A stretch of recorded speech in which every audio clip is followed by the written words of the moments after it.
Okay, it's 12 p.m. Welcome, everybody. Welcome to the party. It's a party. I don't know if you know that this is a party. Great. That's the energy of a party. So I'm really excited. I have to start with a confession. For all the other talks I give, I'm really nervous. But for those kind of workshops, interactive things I do, this is the thing I love. So I don't know if you know what this is about, but this is a workshop. This is going to be interactive. It's not just about me talking and giving you some concepts. I wanted this to be something actionable. We're going to work. We're going to do some exercises. I expect you to participate. It's going to be as good as you make it. So please help me out to make this the best workshop ever. So if you don't know, we're running this thing called the Happiness Team. It's a culmination of everything that I extracted out of my understanding of objectivism to my own life, how I went from having what I call a can't complain life, which is, how are you doing, can't complain, to having a podcast called The Happiest Man Alive. And the whole process of me going from having an okay life to having an amazing life was me failing over and over again, and sometimes succeeding in trying to understand what it means to actually apply the concepts and the principles of objectivism in the most uncompromising way.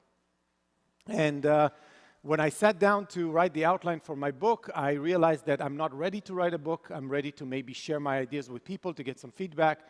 So we started this thing called Happiness Team. I don't know if I see any kind of founding members of the first 6 here, but we started it in February, 2020 or something like that.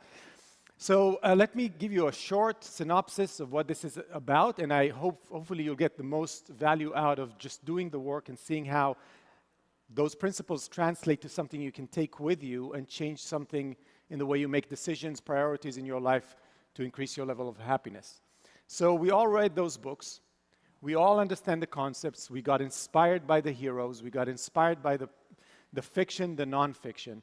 And in my favorite one of all, you see in the first episode, and by the way, I'm going to do a lot of AI generated, you'll see that tomorrow as well.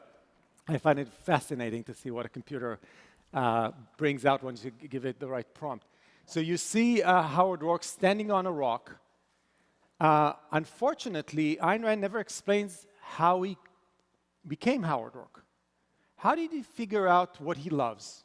How did he build that kind of a soul that says, it's my world, it's my life, and nothing else matters? How did he forge this perspective of like, the evil doesn't count, only the good things are interesting to me? He knows exactly what's meaningful to him. He knows exactly what his values are, and he pursues them diligently and uncompromisingly. I was not Howard Roark when I read Howard Roark, and I had no idea how to become my version of this type of personality.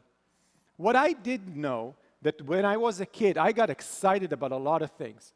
Try to recall, and this is the first exercise, try to recall the first memories of what you got excited about when you were a kid. Can anyone give me an example? And again, this is where it starts to get interactive, so you have to participate. You have to raise your hand. If not, I'll call you out. Give me an idea of what you got, the earliest memory of what you got interested in. Yes? The computer. What computer did you have? Oh, computer did I have? Yeah. Eventually, I got a Radio Shack computer. A Radio Shack computer. But they don't make anymore. Oh, and can you recall what was interesting about it?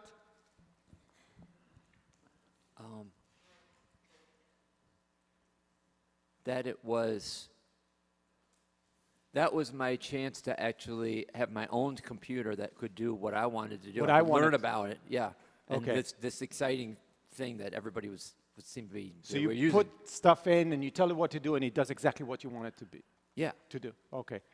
More examples. Yes. Here. Yeah. The first thing I remember being excited and proud about was completing you're like 3 or 4 and completing like the math books for kindergarten, and you're like, yeah, I got the kindergarten concepts, and I'm not even in kindergarten yet. But what is the math specifically it that was got you math interested? specifically. What was it about math that got you interested? It was like the rules were so simple and understandable, and you could just like do them, and you always get it right. Like Okay. you never make a mistake. Can you make a connection from something you find interesting today that has the same kind of theme? That's hard. Yeah, I know it's hard. I think today I find logic very interesting because Yeah. I'm like, yes, it's certain and true, It's and I know black it, and I and know white. the rules. Yeah, okay. Yeah. Awesome. More examples in the back. Over there, yes. This black suit. Black jacket. I don't know if I see correct.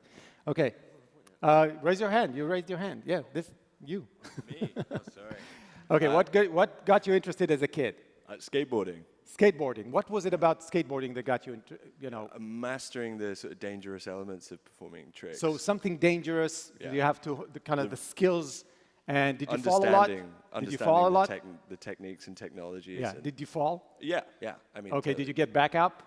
Okay, Yeah. can you draw a line between this kind of the theme of the value there to something that interests you today? Yeah, understanding constraints. Constraints? Yeah. Okay, in what? So the constraints of the physics of skateboarding, and then now I studied and have done furniture design for many years, and it's all about constraints. You have to work within constraints and understand the materials. Can you turn up the volume of the microphones? Sorry, I maybe can't I'm hear not it. Okay, speaking awesome. close enough. Yeah, understanding the constraints of the materials and how so you see a people are going parallel to there. interact with it. Okay, Yeah. awesome. Okay, so the point I wanted to make, and please write down notes about all of this, because those are diamonds, as I call them, of understanding something about values. The things you find meaning in are just a reflection of the question, who are you? There is no way to answer the question, who are you, other than describe what are those things that you find meaning in. There's no way to open the brain and say, oh, this is John. No, John is a culmination of all the things that John finds interesting. Of course, you got the way you move, the way you look, and so on and so forth, but just those are specific attributes. But the meaning of who you are, and when you describe people that you know, you'll figure out that all you're doing, you're describing the values that they respond to. So we have that when we're kids, we have that so naturally. You see kids just being amazing valuers. But then culture comes along and says, oh, what you love is not important. Wait till you grow up. I mean, Rand wrote a lot about this, how we kill this childish wonder. And for some reason, we think we should grow old and get serious and put aside all the things we find interesting. And if you look at our heroes, our cultural heroes, those are people that never gave up on this childish notion of life is about what I find meaning in. And I'm really curious about why, when I was a kid, I was fascinated by this thing with 4 wheels called a car. I was fascinated by writing poems and reading them to my first grade classrooms. I convinced my teacher to allow me every Friday to read my poems and what my political commentary to the audience. And you see, and it's the same thing. I see the same patterns of who I was as a kid. And I think it actually shines a light on the nature of your consciousness, which means this is the consciousness that likes those things. And when I work with people in the happiness team, it's amazing to me that people are drawn to opposites. What you find interesting, I find super boring, and the opposite. Like, why would you want to take a car and drive over and over and over and over again? That's what I love doing. Some people love doing things that I just like, what's interesting in that? That's, so the concept of value, the concept of what it is that you find interesting. And we can get deeper into why you love this, but we don't have the time to do it today. We do that in the happiness team when we're asking ourselves, why this? And how can I connect what I love here to what I love there, to the kind of people I'm attracted to? And then it all integrates to what I call value themes. My passion specifically was to build a bridge between the conceptual, between the abstract, even between the fictional characters, to bring them down to earth, down to actionable principles that you can do something with. And I think there's a whole world, and I encourage all of you excited about those things to try to take objectivism and show the world how to use it. Because the translation of how to take the abstract, the philosophy, into the real world, I think there's so much work to be done. And I'm in the process of writing a book. I can't promise when it's going to come out. I want to go to the definition of happiness. Again, we cover that in the happiness in more detail. But you can see that the definition that Ayn Rand gives to happiness has this core concept called the value. She says it's the state of consciousness which proceeds from the achievement of one's values. But the question remains, what are they? How do I know what they are? How do I know that they're mine? How do I know how to prioritize them? How do I know which ones to go after? So we're going to do several exercises that all surround this concept of value. And again, another thing I won't do here, but I want you to think about it, is like, what are they? And I'll ask you one question. When you decide to throw a party, okay, to your friends, and you plan the party, and you get excited about the party, and you go and buy the stuff for the party, and you set it up, and you get excited before the party, and then they start coming in, and you have an amazing party, and you all dancing and having a fun, and then when you go to sleep, you're like, what an amazing party that was. Where's the value in it? Can you point to the value? Yeah. No, what part of what I did, from the planning to the, implementing it, to experiencing, to then reminiscing on the fact. Where is the value? Anyone? Yeah. Everywhere. The whole journey. Is one better than the other? It depends. For me, the planning and execution. The planning is even, it's more excitement, right? Yeah. But even the memory, even the self-esteem of knowing I was the guy that created this, it's all a value. And values are exactly what everything else is which are, they're causal. They're causal. There's both the means and the ends, the causes and the effects. You cannot separate it. And then there's a lot of misunderstanding about, oh, I'll be happy when I get the $1 million. I'll be happy when I IPO.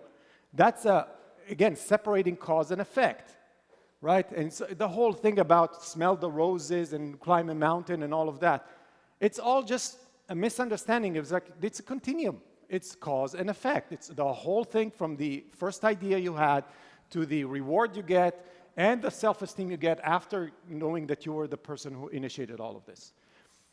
We're going to have another concept today called the spotlight value. I found that the number one problem I had too many values.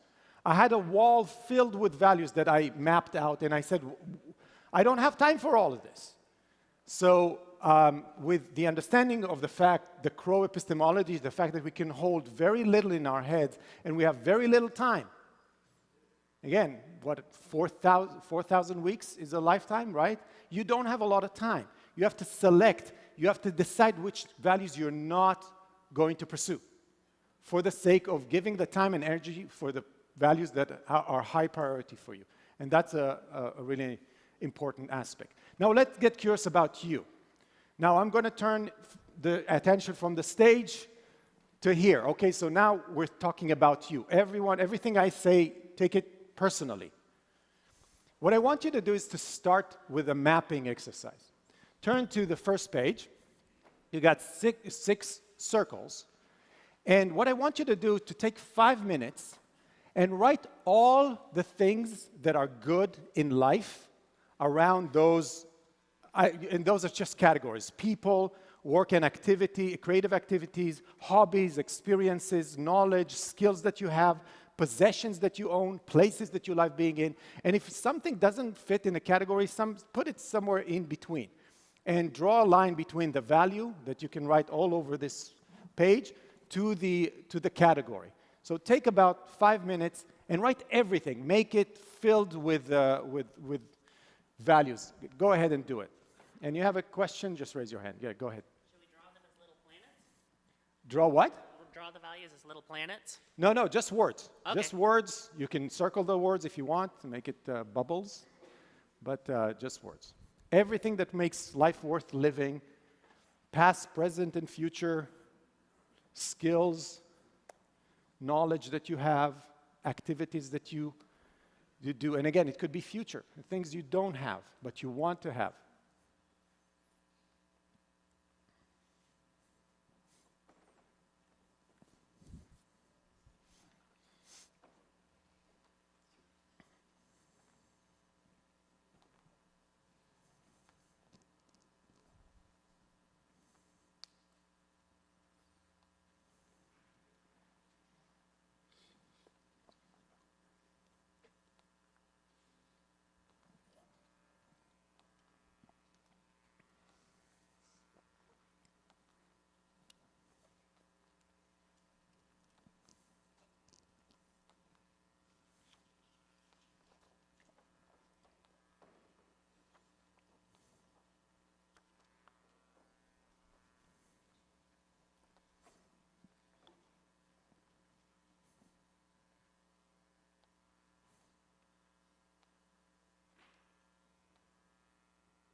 And they don't all have to be big, amazing values. It can be small little things, funny things, things you don't even do much of, but things that you find meaning in.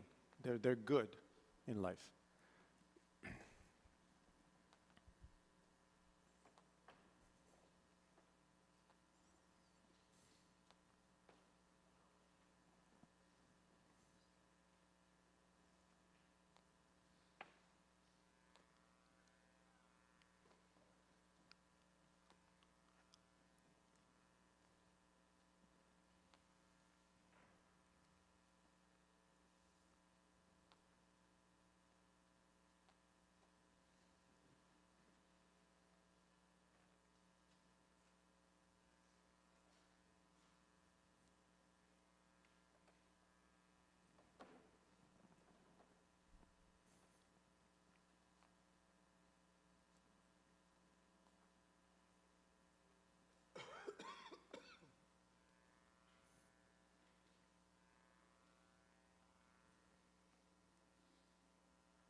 Yeah, there's a question there.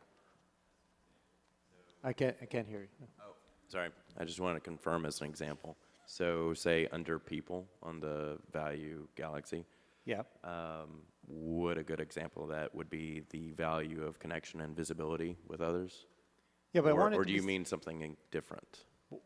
I want it to be concrete. So if you can point the names of people that you Names, like, okay. you don't have to know them. It could be Steve Jobs. I don't know. Oh, You okay. know, your heroes, anything that is good, anything that is good. And if you feel like you're having a problem to have more than, I don't know, 5, 6, 7, open up. Just think about everything that is good in life. You like chocolate, write chocolate. If you like basketball, you love watching tennis, you love, I don't know, anything that is good about life. Interesting places, hobbies that you have, people you admire, things that give you pleasure, that you possess, that you say, that I don't know what it is about this thing, but I love it.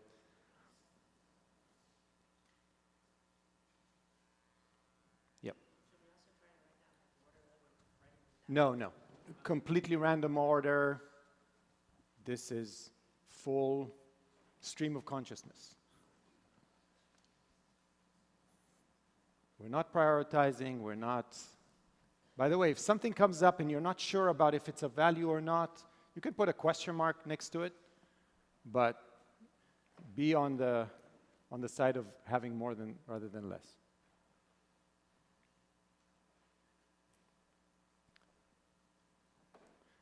And if you feel like you've exhausted all of it, just raise your hands up once so I know you're done. You think, okay. Okay. The people that are done, you here, how many values do you have on your galaxy? Yeah, how many? In particular category or in a No, particular just bubble? that's the overall count. I would say 2, 6, 7, 8, 9, 10, 11, 12, 13, 17. 17? Okay, good. Do you think there are more 17 than 17 things in life that are meaningful to you? I'm sure I just... So take another minute or two just to extract it out of you, because you're missing out. I mean, this is the catalog of things that you find meaning in. And if you're missing out something important, it's not there. We won't have it as a candidate. Yeah. I have 30 plus. 30 plus? Yeah. Good. Awesome. I see a lot of people still writing. That's good. Yeah. 30 is good, or should I keep going? 30 is good. There's no good or bad. It's just that I am suspicious of people that find it really hard to go over like 10, 15, 20. So seriously, you cannot think about more than 15, 20 things that make life worth living. Your love of dogs could be there. I mean, your love of, I don't know, anything that is good about life, even if it's not that meaningful to you. Yes? I got 45. 45 is good. Yeah. Yeah. I would say should. When I did for the first time, I got 70. 70. That's what I got. Again, think just of the category of people. That alone could be like all the people you admire. You know, the artists you love, the people you admire, the heroes, books, movies.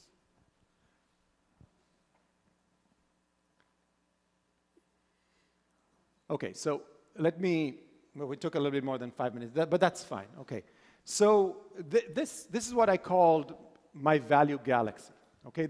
Now what I urge you to do is when you go home, try to make this page full of things, full of it. Because for me, those are the things that bring value to my life. Those are the things that bring meaning to my life. And what I use them for is to really try to understand what do they say about me. And then I have this whole wall with sticky notes, and now I do it on a whiteboard where I try to always see how my galaxy of values are shifting and so on. What I want you to do is to take the bottom part of this page that is hopefully empty, this part, and I want you to circle one value that is very meaningful to you. It doesn't have to be the most important value like your husband or your wife. It could be anything, but something that is specifically valuable to you. Okay, just circle it around.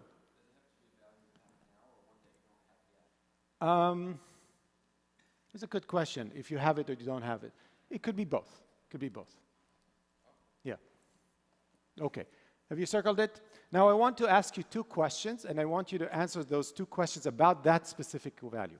I want you to answer the question, why is this meaningful to you? And a harder question, which is, what does it say about you? What does it say about you, the person who finds this meaningful? So try to answer those 2 questions.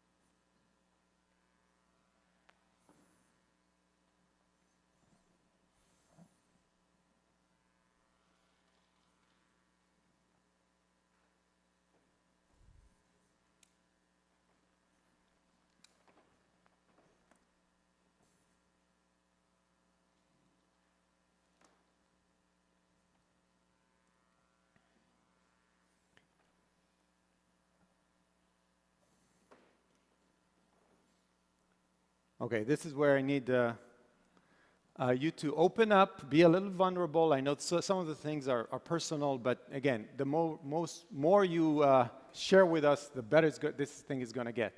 So I want anyone to share with me what is the value they've circled, and how did they answer those 2. Do I see Kathy there? Like Kathy over there. Keep raising your hand so we know where they're bringing a microphone. Okay. So what was the value? And the answers to those 2 questions. Yeah. Yeah. Okay, perfect. Do you have a microphone? Yeah. Can you hear me now? All right. Oh, okay. So, sorry, we missed you. So we're going to start there. Okay.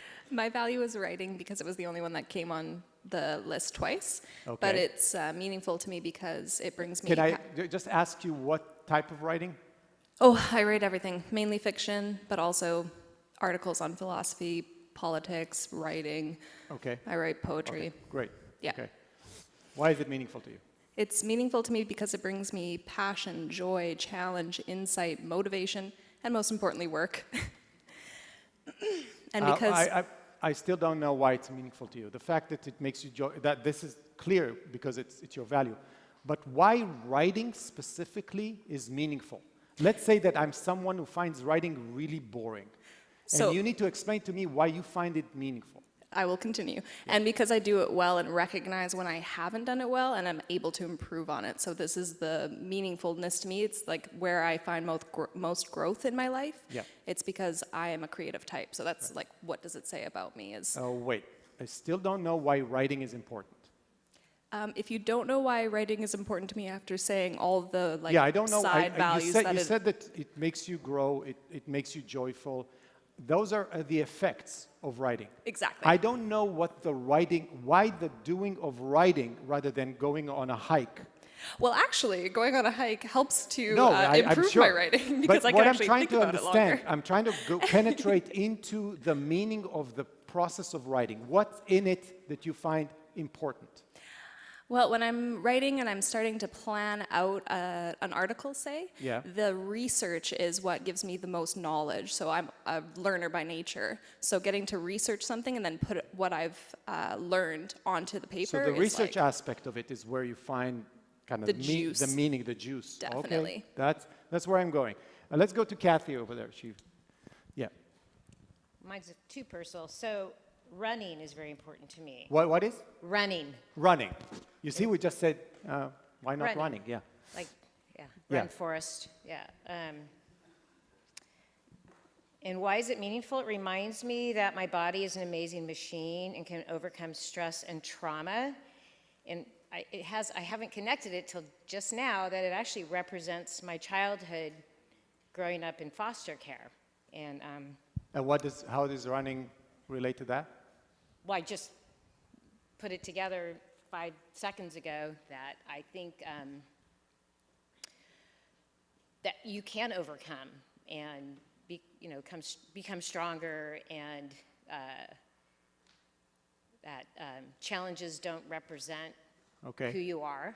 You see, what's amazing to me that somebody can say, I love running, and you have no idea why.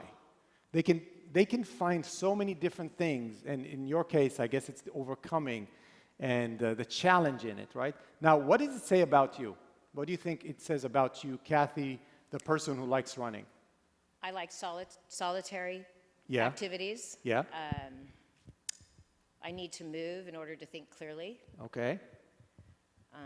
You love challenges? It really helps with my creative process when I design a house. I think Okay. about it while I'm running.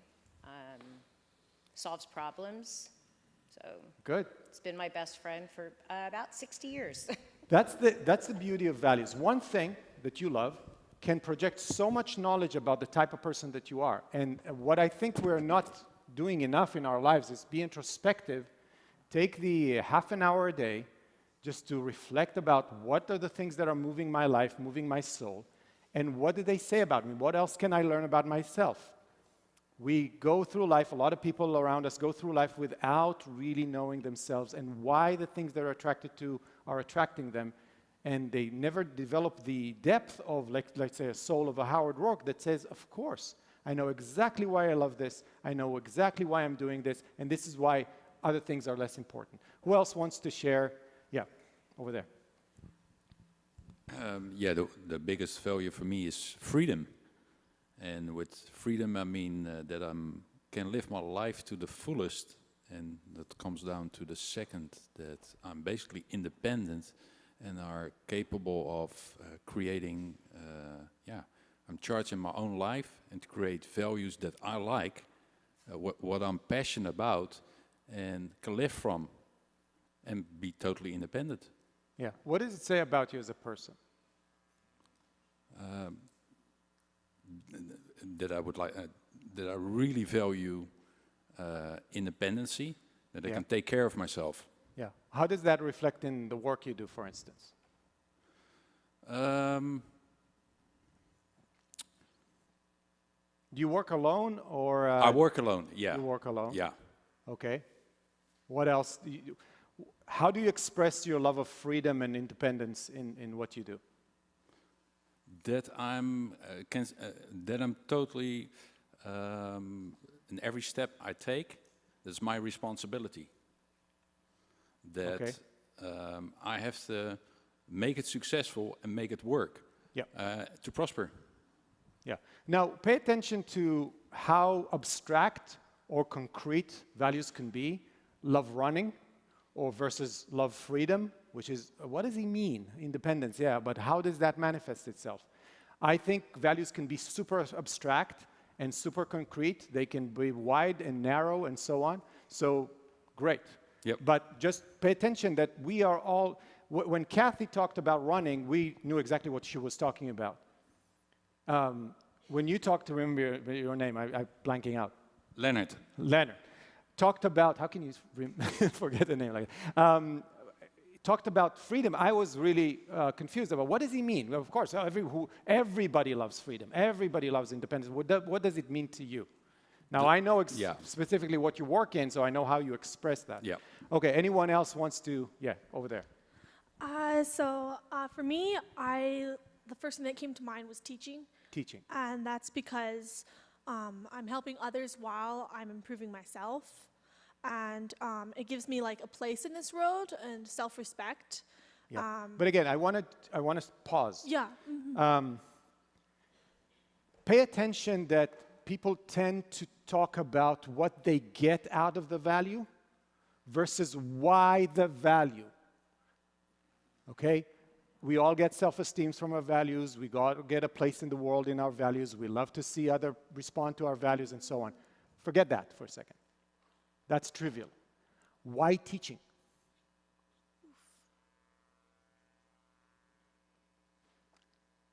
I'm honestly not sure. So let me pause for a second, because that happened to me over and over and over again. It's like, why tech? What do you mean? Tech is amazing. It's cool. It's da-da-da-da-da-da-da-da-da-da-da, and so on. It makes me money. It makes me, I'm a VP. Da-da-da. Why tech? Why software? No answer. And I call those suspicious values. Because if you really don't have the answer of 10 different answers of why not teaching, then I suspect it could be something that is a second-handed value. It's something that, in a way, I chose without really choosing. For me, it was technology. I was, growing up in the 80s and 90s. Internet came about. We all went to the technology because you can make so much money. You can travel the world and so on and so forth. I was never interested in computers. I was a kid that was interested in ideas. But somehow I found myself being in my whole life and all of the benefits of investing my whole life on technology and software. Just to find out in the age of 40, it's like, why am I doing this? Right? So if you cannot, the answer, for me, what would be a great answer? It's like, what do you mean? Teaching is everything. Standing in front of the kids, changing their lives, being able to understand what their fallacies are, what they don't understand, seeing their eyes lights up. I cannot get enough of this. And by the way, different people love different type of teaching. I found out about, by the way, that I like being on stage, right? And doing one-on-one consulting and so on and so forth is draining. Well, because I don't know what it is, but it's a specific type of, so being specific, very specific about the value. So pay attention. If you cannot explain to me where's the essence of value in it, and you just describe what you're getting out of it, I'm a little suspicious, because it needs to jump on out of the values. Who selected the spotlight value that they're like super passionate about? It's the best thing in the world. Okay, Amanda. No, I two rows ahead. Sorry, or one row. What is meaningful to you? So I chose team building. Team building. Which is an evolution of what I love throughout my whole life. Yeah. What is it about team building that is important? So what really is rewarding to me and fulfilling is being able to plan out and build something from the ground up to completion. So early on in my life, I loved models. I loved building Lego, which turned into, I spent 3.5, 4 months building a radio-controlled plane from balsa wood. Yeah. I never flew it. Somebody else flew it, and then I was done. Yeah, right? well, what does it have to do with team building? Because staying in the world of just inanimate objects is not enough. Being able to plan out and build teams of people towards a common goal and achieving things as a team is is the same concept, but Okay, taken to a let's higher do level this of is the complexity. exercise. I want to put you in the middle of team building exercise where Yes. the teams are just fascinated with the exercise you've designed and so on. You close your eyes for a minute and you pause and you say, what's good about this? So it's seeing people motivated and having them realize the potential of I can do more than just something in a solitary way. I can work with others to achieve even greater things. And seeing that realization that I can do something meaningful and it's not just up to me. I might have a role to play. I might have a special skill that will contribute to our goals. But understanding that we can't be successful without everyone around the table being aligned and motivated with the same goal, seeing people realize that and grasp it. Okay, let's pause. Who here, with a show of hands, believes that he loves team building? Raise your hand if you think he loves team building. Who has a suspicion that there's something, not sure? Okay. Okay, so you see, even with your description, I'm on the camp of not sure. I don't know exactly why you love team building again, still. And when someone describes a value and they show you all the evidence from when they were a kid to what they did, I don't know, I don't see the connection of building models to, it's disconnected to me. Yeah. And the integrity of your value shines bright when it's right. I mean, let me describe to you my love of cars, okay? When I was 3 years old, I was fascinated with cars. It may be because my dad was a mechanic, so I was around cars. I would close my eyes when I was 4 and 5, standing in the sidewalk, trying to guess the make and model of the engine when they passed by without looking at the car, until I got it really right. When I was 5, 6, 7 years old, the only gift I asked for, please don't give me anything else other than model cars. Okay, as soon as I can get myself into a go-kart, I started driving go-kart. I was the champion of Israel in 98 and 97. It was 97, 98. I moved to the United States. The first thing I did is buy the car I wanted because I could afford it. And then started racing. And I spent hours and hours on a sim racing, machine before I go and race. I mean, you can see the arc. Now I can explain to you what type of cars I'd love to drive, which one I don't, what kind of road I can go on. I can write a book about my love of cars.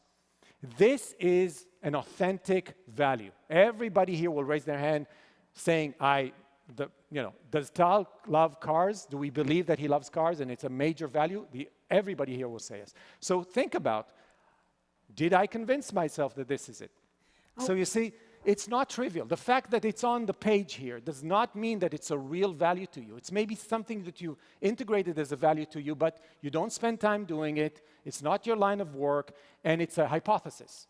I regard all of those things that you say you love as hypotheses of things until you prove over and over again by giving it energy and life that you really love those things. And this is how the hundreds of things that could be on your wall could be reduced to the things you say, those are the things I know I love because I dedicate time to them. So let's move on. Wait, hold on, I want to add something. Yeah, go ahead. Yeah, so the best time to do this is when it's happening in the moment, because it can be really hard to later on try to think, why is it that I like teaching? And it's a hard thing to go back and reflect on, but when it's happening in the moment and you notice yourself feeling that positive emotion, that's the time just to take a little mental pause and think about it more deeply and harvest it while it's happening, because that's when you have the best access to what's going on. By the way, I did not, present Amanda, my partner in crime. We do the happiness teams together.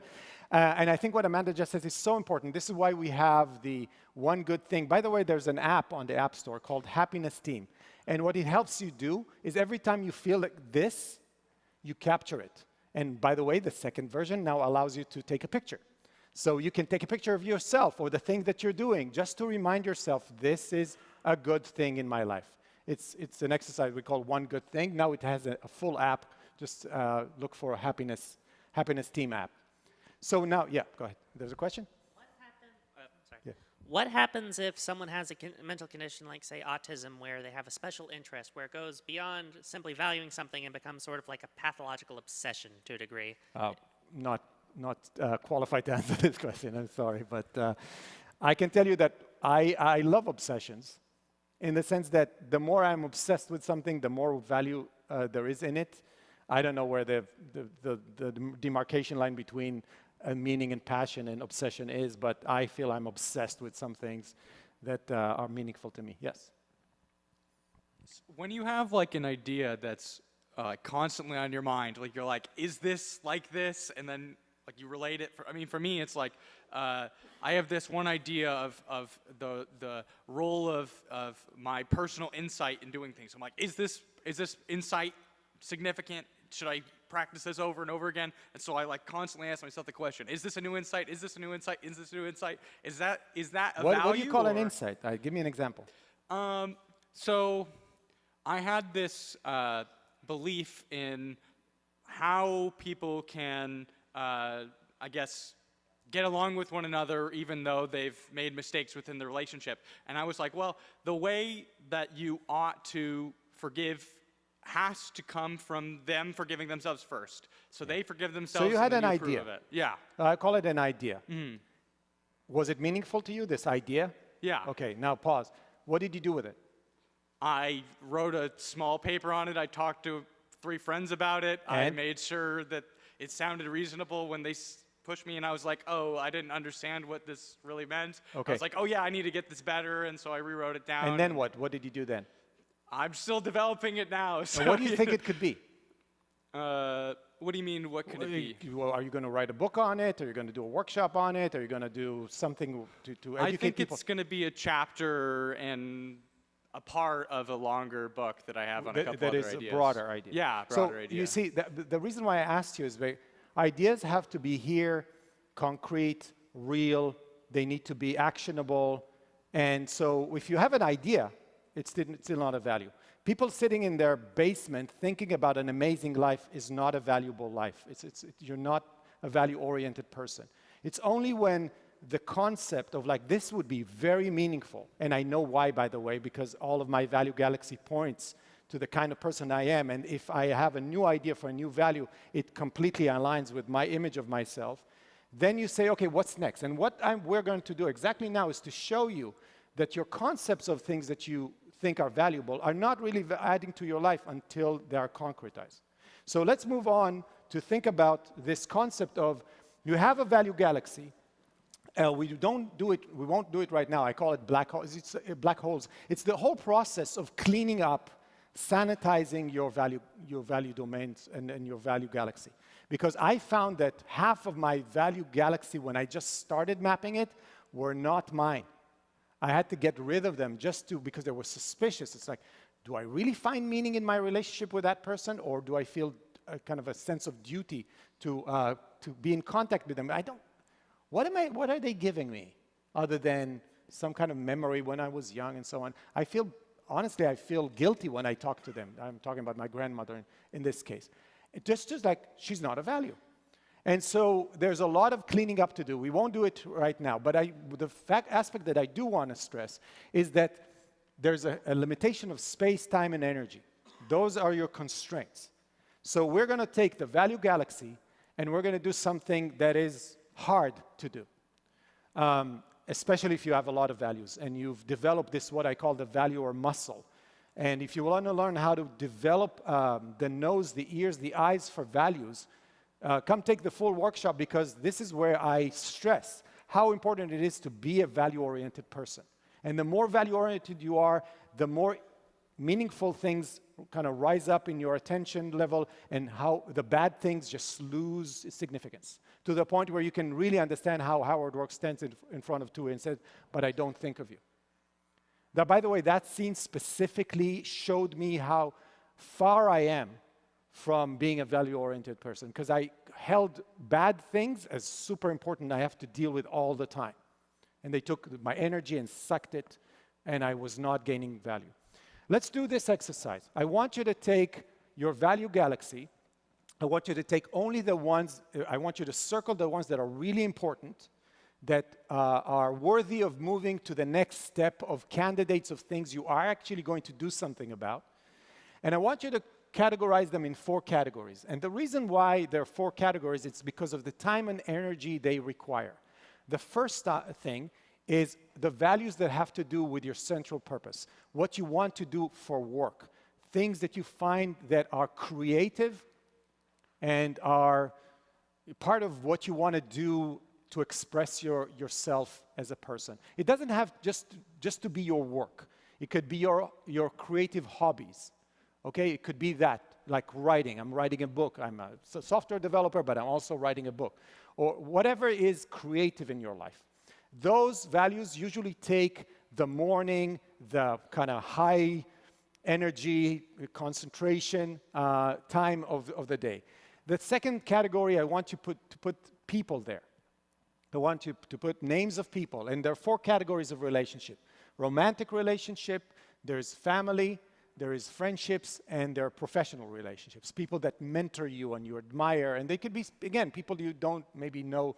But I want you to take the top 1, 2, 3 people in your life and just put them in that quadrant. The third quadrant is everything you do for fun, health, rejuvenation, everything that takes, usually the afternoons, usually the weekends, usually the vacations, all the stuff where you recreate.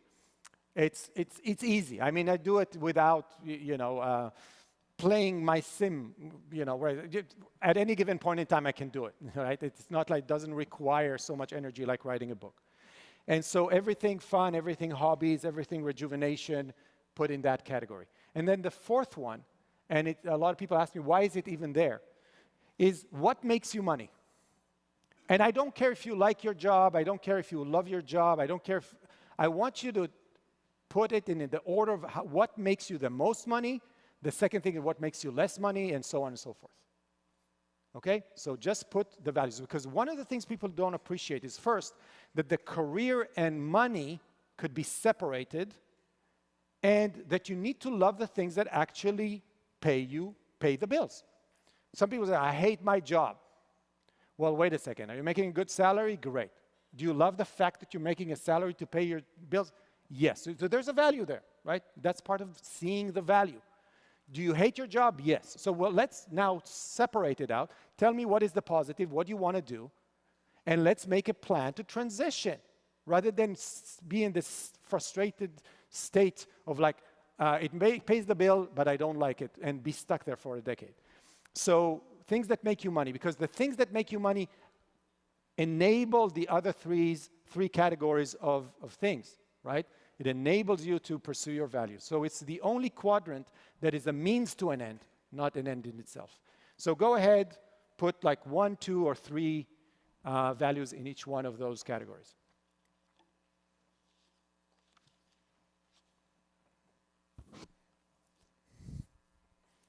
And again, you can move those things that you don't have into this. If you want to have something and you know you really want it, but you don't have it, put it there as well.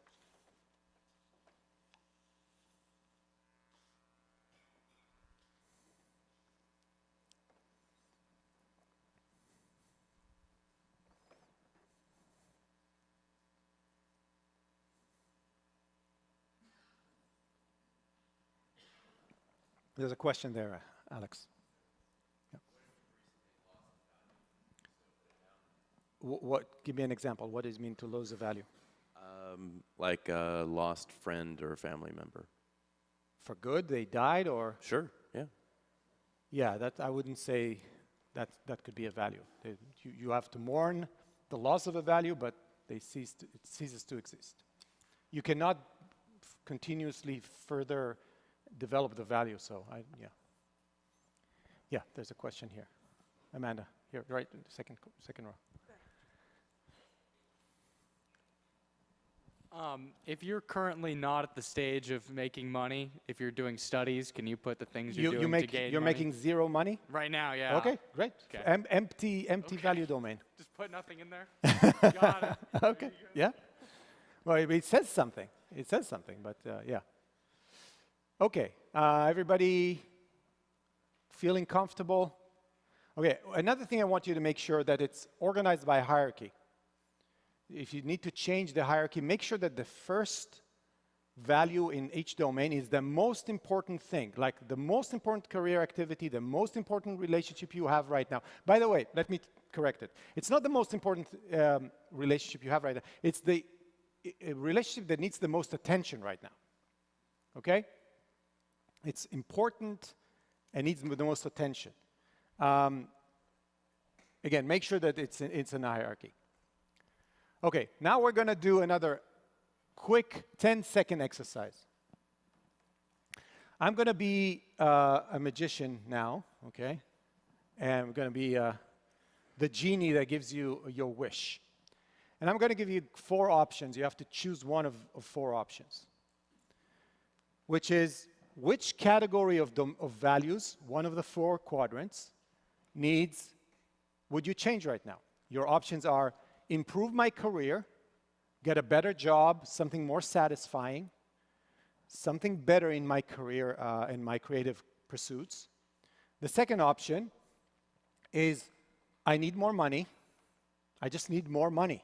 I'm constrained by resources. I know exactly what I want to do. I know exactly how to do it. I know exactly how to get it. If only I had more money. I can give you money. So first, I can give you a better job. I can, I don't know, get you a better opportunity, open some doors for you to get a better job. I can give you money. I can improve your relationship. Somehow, magically, with a wand, I just improved a relationship. Maybe even create a relationship. You don't have a romantic partner. Boom. Here he is. Here she is. Or I can improve your health or the way you rejuvenate. I can send you on an amazing vacation around the world. I can improve your health, and so on. You have to choose one. You got 10 seconds to choose. Okay, let's give everyone 10 seconds to choose. You have to commit.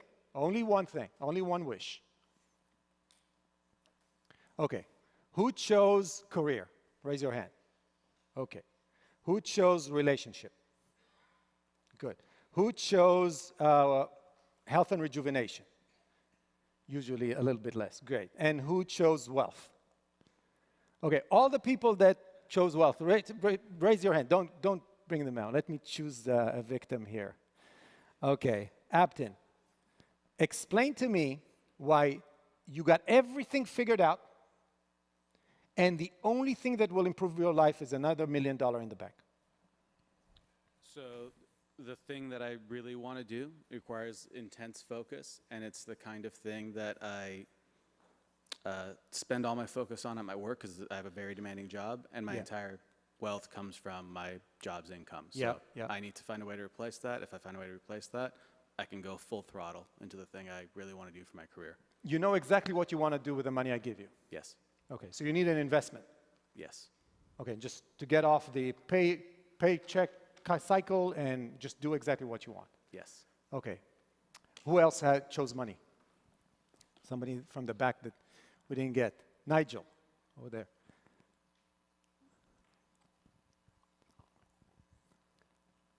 So, yeah, I need that $1 million, please. Again? I didn't get that? I need that $1 million, please. Okay, what are you going to do with it? Work full-time at promoting objectivism. Okay. So you know exactly what you want to do, and the only reason why you're not doing is money. Yes. Okay. Good. Good answers. I'm usually suspicious of people that just say the money is the only problem, because I think there's 100 ways around that constraint.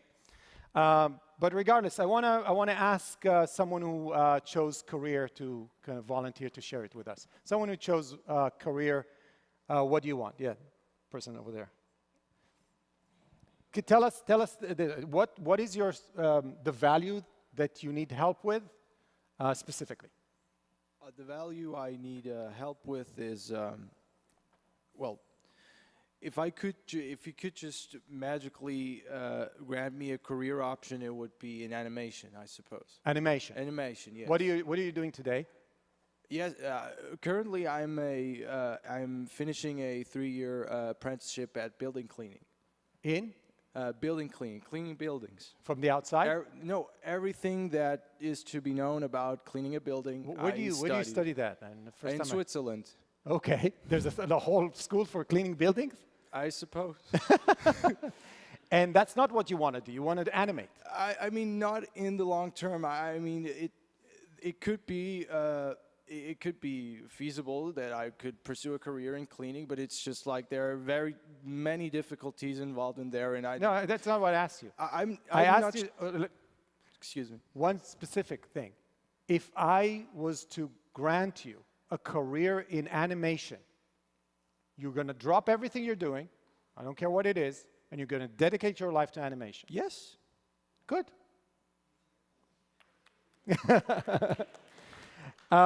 This is a serious answer because I am a very demanding rich uncle, by the way. It's not that I'm going to give you I'm going to demand commitment. I'm going to demand that you drop everything. I give you $1 million, you just, okay, quit your job. I don't want you to do anything other than, you know, do what you want. So, okay. So and I won't go into why animation and validate with you why animation should, but there is a question. Why are you cleaning buildings versus going and doing animation? It's a big question. Good. Yeah, person in the back. Is it Roman? Yeah? Yeah. Okay. Hey Tal, just a quick question. I understand the purpose here is to like highlight one thing, but like, would you consider it an option to say like, I don't want the wish, right? To reject it, to say like, I know what I want to fix, or I'm happy with all four. Yeah, it's a way to highlight, to try to remove the barriers that usually block people from actually pointing like, this is what I want. This is the most important thing, and if you removed all constraints from me, I'll take it. Because my challenge to you is you don't need me. You don't need my $1 million. You don't need my approval. You don't need my, the wand. You just need to be serious about your values. So what I call the top value of the domain you chose is what I call a spotlight value candidate. So I don't have but a spotlight value candidate means that you're declaring to yourself and to the world that this is the top value in the most important domain in your life. Now, you could be wrong. Like I said, I'm very suspicious of declared and professed values. But the fact that you just said you care about something doesn't prove anything. It proves that there is a hypothesis that this is important. And there's a lot of validation to do that we're not going to do here. But I want you to think for a second, am I serious about declaring for myself and the world that this top value in the domain that I thought I wanted help with is the thing that is going to make me much more satisfied, fulfilled, happy? Anyone is completely sure that they've chosen the right thing, that if they achieved that specific thing, that will send shockwaves of happiness throughout their lives. Who is completely 100% sure? 1, 2, 3, 4, 5, 6, 7. Okay, that's okay. Let me ask you, what is that thing that you're 100% sure that if you gain that, yeah, right here, right there. Raise your hand again. Yeah. What is that one thing that if you achieved will be amazing and will improve your happiness? More expansive and deeper, fulfilling relationships in my life. A romantic one? Both. Yes, romantic and interpersonal. And friendship? Absolutely. Which one is more important right now? I would say romantic takes priority just due to the amount of time and proximity, right? Well, be true. I mean, you want a life partner right now. That's what's missing in your life. If she came along or he came along, then you will be much happier. Correct. It's the most important thing in your life right now. Yes. Okay. Who believes him? Okay. Who has a question about it? Anyone has a question for him? Yeah, you.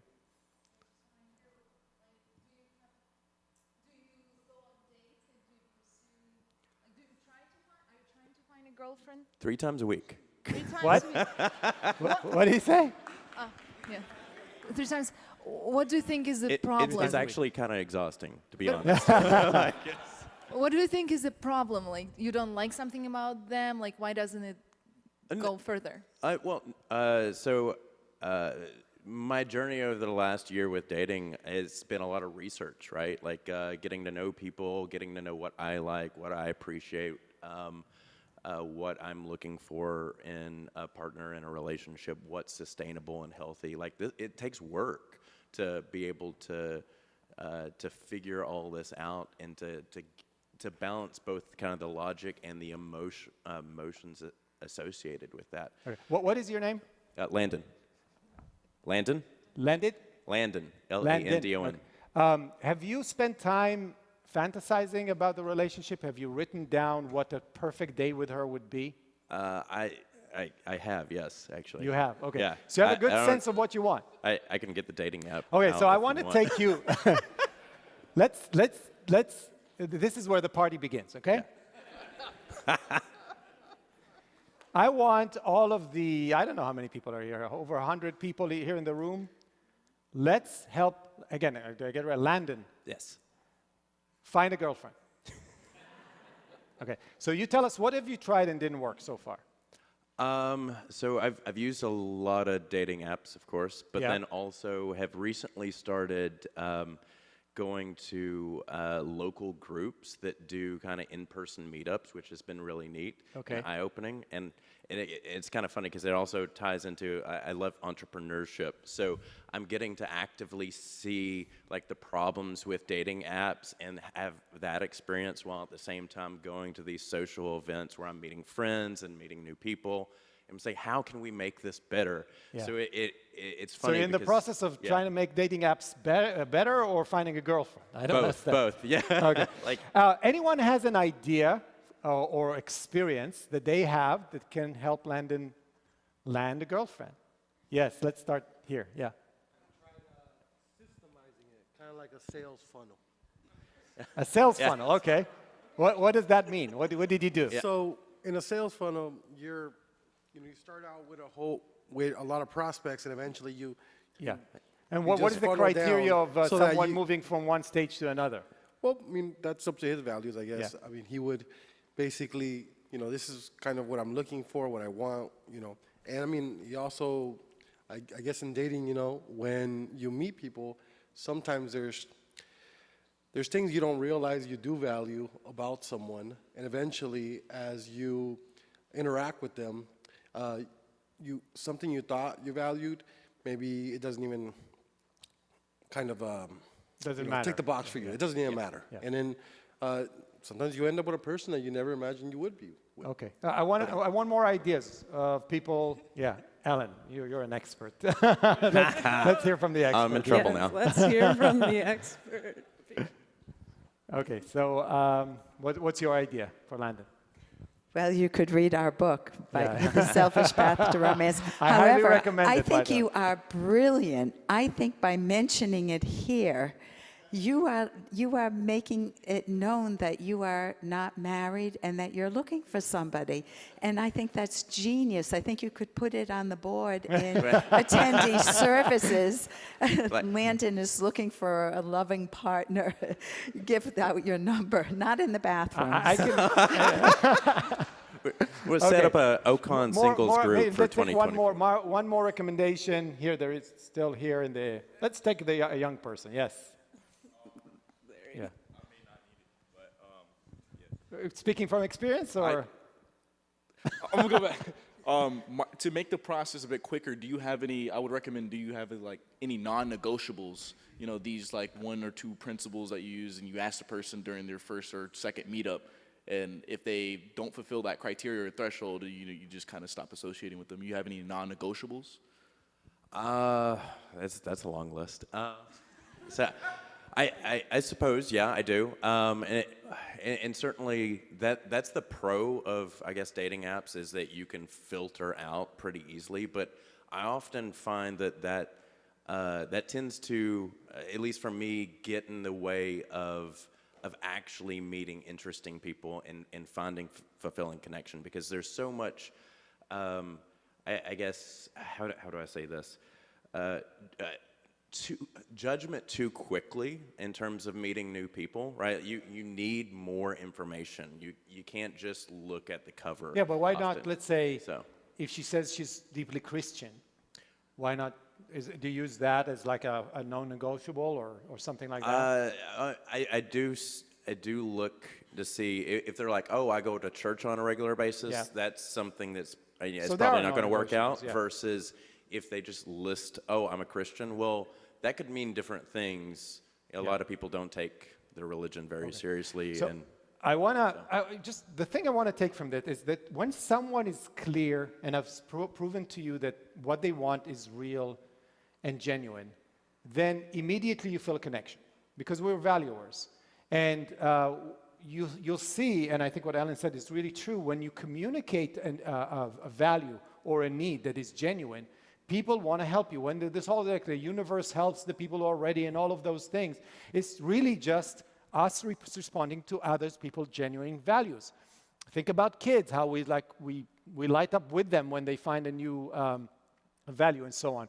But I want to take this a step further to help everyone here select something and see if we as a team can help you achieve it. This is the power of what I call a happiness team. And the real reason why I created, I thought about, it would be wonderful to do it as a team, first because it's hard.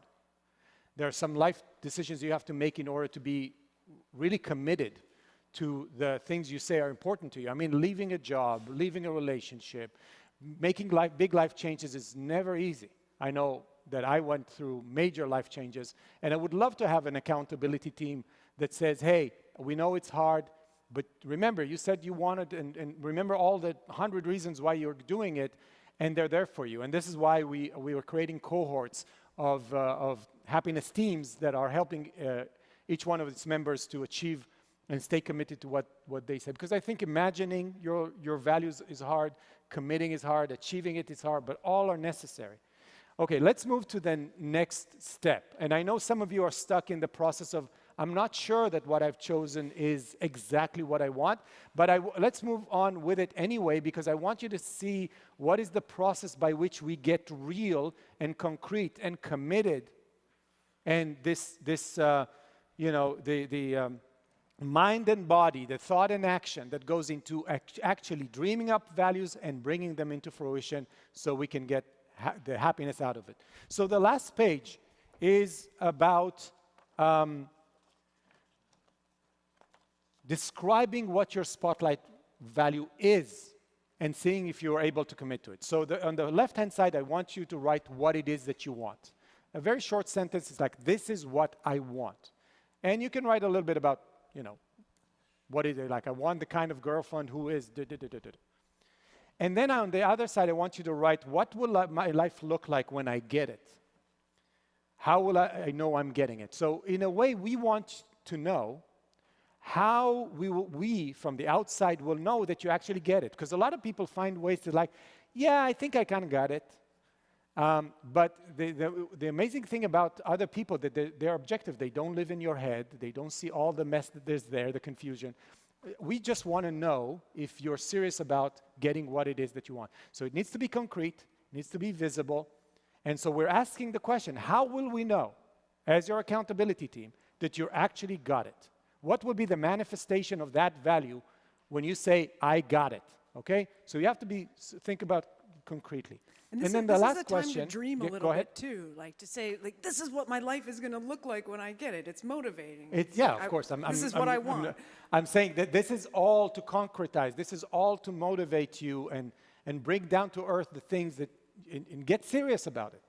And the last thing is, I want you to write 1, 2, 3 obstacles of things that are in your way of actually getting it. It could be emotional. It could be resistance to change. It could be irrational. It could be whatever you want. It's all the things that prevent you from actually going and doing it. It could be money. It could be other constraints. So go ahead and take a couple of minutes to fill that out.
And if you feel you're done, just raise your hand once. I know that. Okay. Yep. Okay.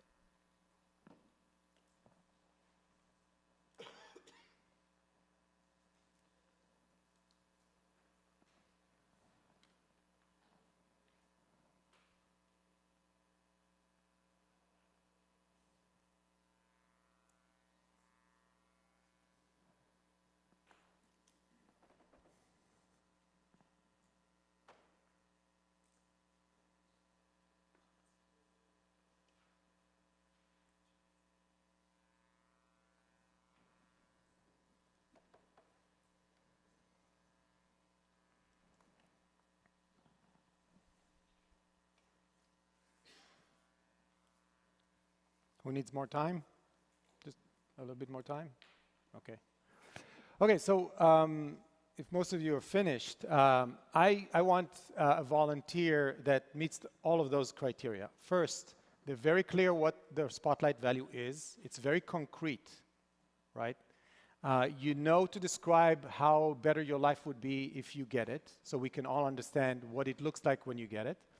And you do have real obstacles. You feel like you're stuck. You don't know how to start pursuing this spotlight value. If you meet all those criteria, I want your hand up if possible.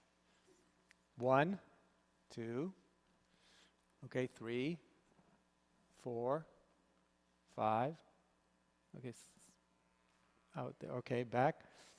How about we start with you? Okay, so here's what I want to know. I want to know exactly what your spotlight value is, concretely as possible. Why are you motivated? What will your life look like? So we know what it means for you to achieve it and how it's going to make you happier. And what's blocking you? So I want to be a hybrid between... Do you mind coming on stage? Oh, okay, sure. let's so everybody can see you. Give him a hand. Your name? Larry. Larry.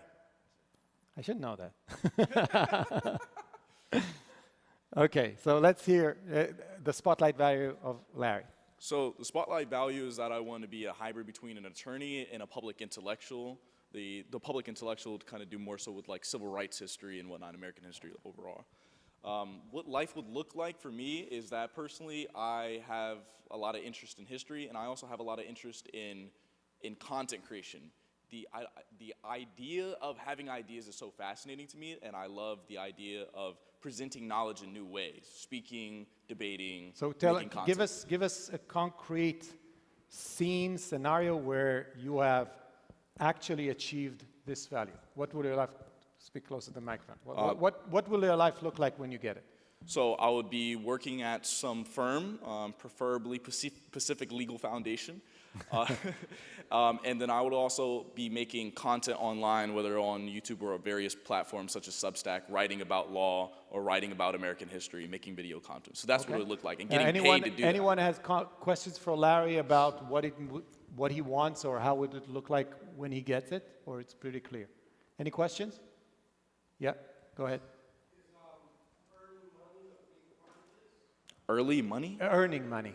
Earning money. Oh, I mean, if I'm working at a firm, I would hope so. But the public intellectual part, I definitely want to make content on YouTube, Substack, and get paid for that as well. Very similar to Yaron Brook and Harry Binswanger. Yeah. Okay, more questions, yes. Which one's more important? The public intellectual side for me personally. The ideas of ideas is fascinating to me.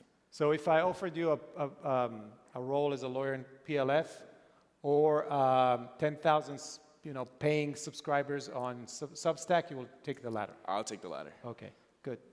Any other questions? It needs to be real. I mean, the next thing I'll ask you to do is to help him get it. Okay, so you need to really understand what you want. Any more questions? Yep. Yes. Sorry. On the public intellectual side, is it more important for you to be thinking about the idea of ideas, or is it more important for you to actually have impact? For instance, if you're creating content, do you want to get a lot of views, or is it more important for you to develop novel ideas? It's a very selfish aspect of it. I love the idea of creation, being able to research and then being able to formulate that in a completely new way. Let me take what he's saying to extremes. Two options. One, you're going to gain a status of like a Sam Harris, where you're so influential but you know, not millions and millions of views. Make a good living. People will pay you to come speak, or be I don't know what you call it, a major influencer on YouTube, on Substack, where you get millions and you make most of your money from the fact that people follow you. Which do you want to be more of an intellectual influencer, or more of like a, you know, a person with huge following? Intellectual influencer. So more of the Sam Harris Yes. kind of, okay. That's clarifying. Yeah, what's your question? How do you plan to gain traction as a public intellectual influencer? So that's what I've been doing for the past couple of years, is researching marketing strategies on social media. So, I mean, I've started on TikTok. I've gained about over 60,000 followers on TikTok just doing content like that. I don't do it as much as often now because I'm currently at Florida State University, and that kind of goes into what's stopping me taking a big chunk out of my time. Let's go to the obstacles. So the obstacles is more so, as of right now, preparing for the LSATs, which is very time consuming if you're planning to go to law school. Florida State University as well, just having a continuous stream of classes and studying and whatnot. And then I would also say the other side of the coin is just I have just a series of bad habits with not organizing my day, being clear of what I need to achieve throughout that day and throughout that week and so on and so forth, so I can maximize my time, my free time, in order to achieve the things that I want to do. So let's take this big goal of what you want to achieve as a career, right? And given the fact that you're young, what would be an amazing achievement if we met you a year from now in next OCON? In next OCON, let's say, a year from now, what would be an amazing progress that you would be making? Is say, if I achieve that in a year, I'm happy. I would have graduated. Graduate, fine, okay. And then at that time... Are there any obstacles for you graduating? No, not okay, major. So we can't help you with that. I'm trying to find something that you really need, that is a real obstacle. Yeah. Getting internships, and then also studying for the LSAT. Getting internships and? Studying for the LSAT. Okay. We can't help you study for the LSAT. You'll do that yourself. Understood. What's the problem with getting an internship? We have a board member who works for PLF. You got, you know, so many people that are lawyers. Where's the obstacle? Putting the work in. I just talked to Larry yesterday, actually. Yeah, so, okay. I'm in the process of getting that going. Where are the obstacles? That's a good question. Okay, so you didn't mean the criteria of real obstacles, but you said something about bad habits. Right. Let's dive into that. What do you mean by that? I just don't plan. I think I should make my days and weeks more clear. I just kind of go in with the fog of, I know what I'm kind of doing today, and just kind of get it done. Okay. Anyone has questions about this? Yeah? Oh, I had a recommendation. Yeah, go ahead. Oh, go ahead? Yeah. I would say Jean's Thinking Lab, thinkingdirections.com would be phenomenal.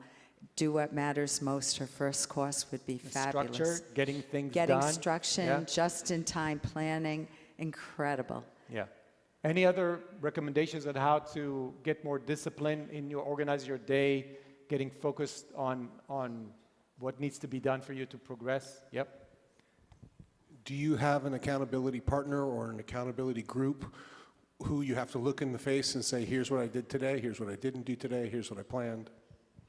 I would say some of you guys in this room may know him. He's part of the ARI staff. His name is Ibis, or Isaiah, and me and him have been colleagues for about 4+ years now. But is he a real accountability partner? Does he give you? We tell each other everything, and you know. No, but is he saying, you know, you said you're going to do this and you haven't? Right, he would kind of question me like, why haven't I done that? Yeah, or he would try to provide resources in which I can do that. He's usually trying to always encourage me to read more. So that's like the best gift possible. Cool. I think we're very clear about what Larry wants. What I'm not clear about is what's stopping him. I think he has a path. So thank you a lot. Thanks a lot. Yes, sir.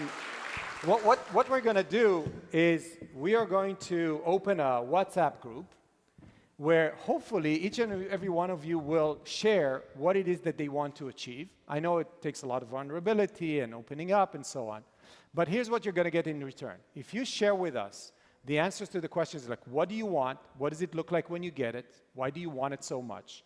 And what's in your way? You will be amazed to see how much connection, knowledge, wisdom, and everything around it, you will get from people who are excited for you to get what you want.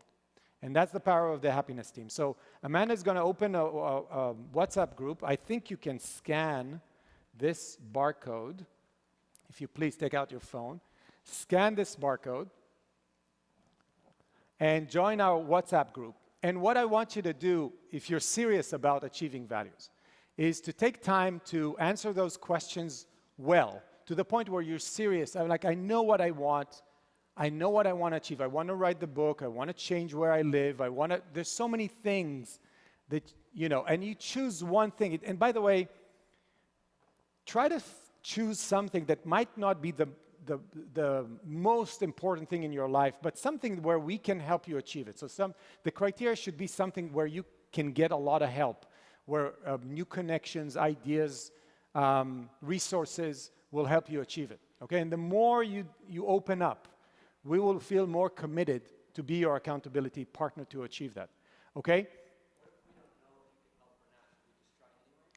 You don't know if you can help? Oh, try it. You'll be surprised. I mean, the amount of ideas and creativity of other people. By the way, some of the recommendations would not be relevant. It's like, no, I'm not doing this. But some of it is like, really? I didn't know that existed. I didn't know you can introduce me to this person, and so on and so forth. I took the idea of using the power of the team from an author who recently passed named Barbara Sher. And she ran success teams. And she proven statistically that any kind of problem that anyone has could be solved if there are about 300 people in the room. And she gives those weird examples, like somebody says, here's something nobody can solve. I love taking pictures of chimpanzees. And that's what I would love to do for a living. And nobody will pay me to do that. So the other guy in the was like, hey, I'm from National Geographic. We actually have an expedition, and you're welcome to join us, and we'll pay you to do it. So you will be surprised how much knowledge and wisdom and experience other people have. Okay? We have time for one more. So is anyone that has real constraints? I mean, stuff where you have no idea what you need to do emotionally, physically, financially, in order to actually get what you think you need. Like I want another where there's a tougher issues to solve. Any volunteers? Got one here. No one? Sherry in the back? Yeah. You wanna come over? Yes. Come on. Give her a round of applause. She feels good about it. Okay. Come on. Some people might be surprised why I'm coming up here. Okay. Now I'm interested. What's your name? Hey, Yen. Yen. How are you, Tal? Okay, so tell us, what is your spotlight value? What do you want to achieve? What will your life look like when you get it? Yeah. And what are the obstacles? So I want to actually work. I actually love a value that's pretty hard to concretize. Okay. Or it's rather, I can probably concretize it anywhere is the problem. And I just have a problem of figuring out where to concretize. What is it? I love collaborating with people. Yeah. I don't actually love being on stage like this. What does it mean? What type of collaboration would you like to achieve? Some of my favorite memories of good creative working experiences are working in a small group, like a small team, and really achieving something. So like I actually used to work at the options exchange. We were at a trading desk. Yeah. It was just us and against the world every day. Okay. Well, I love that. But I want to, let's be very specific. But I don't necessarily want to go back in that environment, but I want that feeling. Okay. So are you working right now? I am. Okay. And I do get that, and actually really do enjoy my job now, but it's not permanent and it's not as broad scope as I'd like, which is what I want to do is ideally I want the collaboration of that collaboration in working toward developing independence for either infants or seniors, kind of like the mentally vulnerable in our community. Yeah. Because I actually have discovered connections between cognitively between infants and seniors that are Okay. interesting. So give us an idea what your life would look like when you achieve Yeah. this. So describe to us Yeah, a I can day in say the that. life. Yeah, I can say when that. Yen is just, this will be the most amazing day in my life. So Yeah. try to be Yeah. as concrete. Yeah, absolutely. Yeah, what does that so look like? I love to have a day where I get up, ideally when, not too early in the morning. Yeah, yeah. What are you doing? But I am having meetings with my team of figuring out strategies to implement a plan to that then maybe the next day I'm actually working with infants or seniors. What to is the implement product that you're plan. offering to the world with this? Is it knowledge? I don't, that, yeah, well, it would be, basically I would want them to have this feeling of, I want that, because infants are trying to become independent, and often seniors are trying to stay independent, and I want them to continue to either maintain or develop as independent as their value, because that is their primary I'm trying to value. understand what the So- output is. You're offering expertise, knowledge, you're going to write something about it, a Yeah, curriculum? all of those. All of those. A So I want to curriculum see, I want to do the whole span because you really want to be Who able are to your do the customers? theory. So is it schools, parents? So, yeah, that's where I'm not Yeah. sure. So that's Well, the so hard first part. I would say you need to do more work Mhm. in concretizing their spotlight values so we can connect with it. Because for us, it's very hard to understand what it is exactly that you want. So more needs to be done.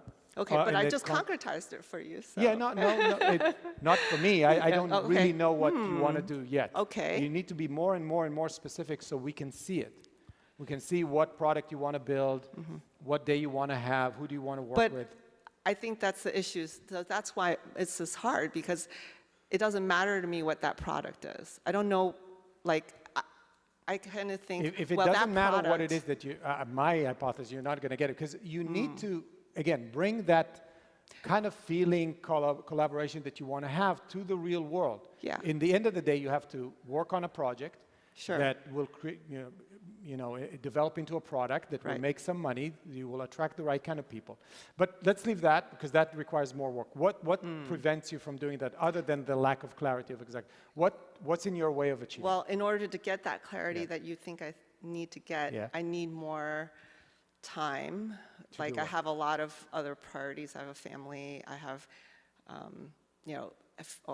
family on both generations to kind of take their lot of your health and time. priority are kind of taking priorities. So let me ask you, So, kind of open it up. yeah. Who has some recommendation for Yen how to get much clearer on what it is so she'll get more motivated to spend more time? Yes, right here in the front. Can you shout it out, maybe? No, we're good. We're good. Just Amanda can.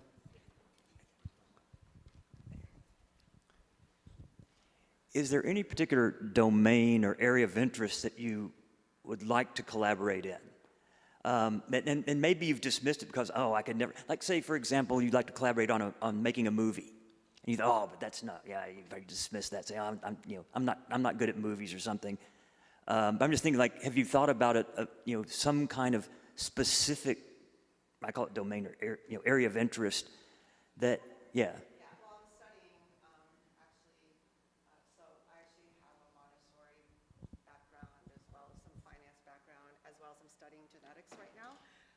So I have a lot of these spaces that and that's kind of led me to me being interested in the kinds of people I want, the work that I guess what I'm trying to say is I don't have I don't care whether it looks like an app or a report or whatever. What I want is to search for that impact.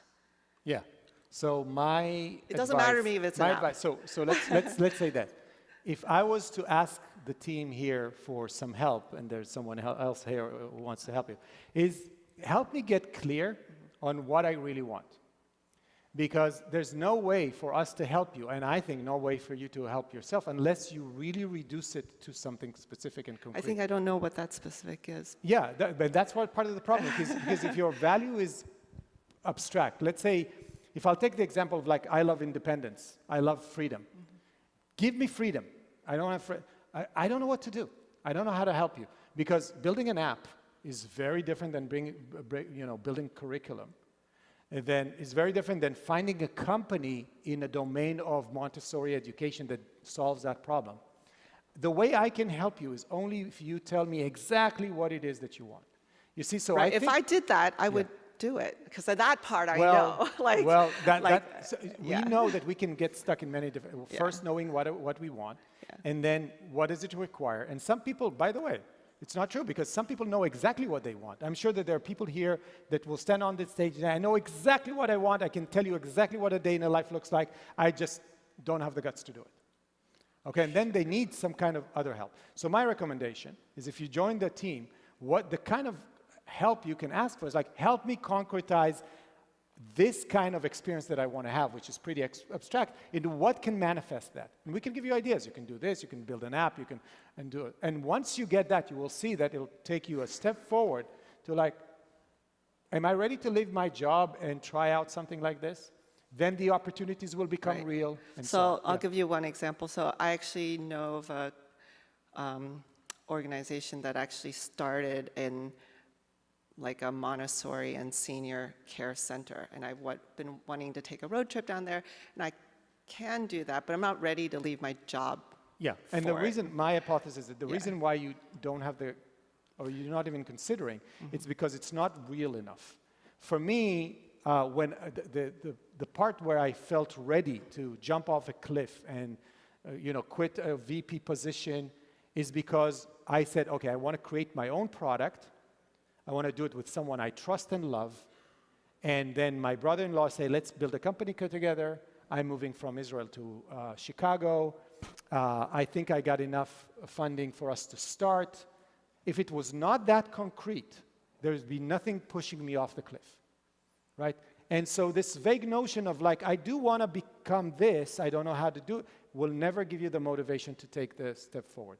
So this is, by the way, this is the hardest part. For me, knowing exactly what you want is the hardest problem. It's a strategic problem. So was that a hard problem? Yeah, and you said, and you said that the, and you said that the tactics are easy for you. Yeah, for some people, it's the opposite. Like somebody, like the law student. So I said, one thing I thought is like, you just think of one priority thing you're going to do that day and just make that the one thing, and like, so that way you're not thinking of 5,000 things, you just think of that one. Yeah. If I can just get that one thing, if you can't get it done, then you stop at the end of the day and think about why, right? So like, I can do that. Thank you, Jan. Thank you for sharing this with us. Thank you. Okay, so my call to action is you can do several things. First, join the WhatsApp group, challenge us. Amanda and I will be there. I don't know how many people will join us. But if you get specific on what it is that you want, what are the obstacles? And some of the obstacles could be emotional. I just don't have the willpower. I don't have the motivation. I can't take the risk. The fear of failure, fear of success.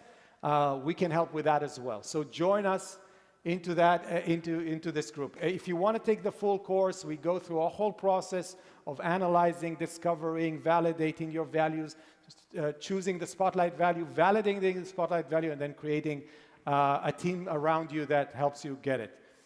We have teams running for like years now. And if you want and interested, we're doing a very specific, first time we're doing it, very specific workshop on one type of problem, which is finding the work you love. I saw that a lot of people are challenged with finding creative work that they love and concretizing that around a specific job, and sometimes creating that job or finding that job somewhere, and that is a big problem for a lot of people. So we're doing something very specific. That's a workshop that happens in July 6th, and a full virtual workshop that's going to happen on the 19th. So if you want more information, scan it here. I hope you got something out of this. If you have more questions, find me, and let's have more discussion. Thank you very much.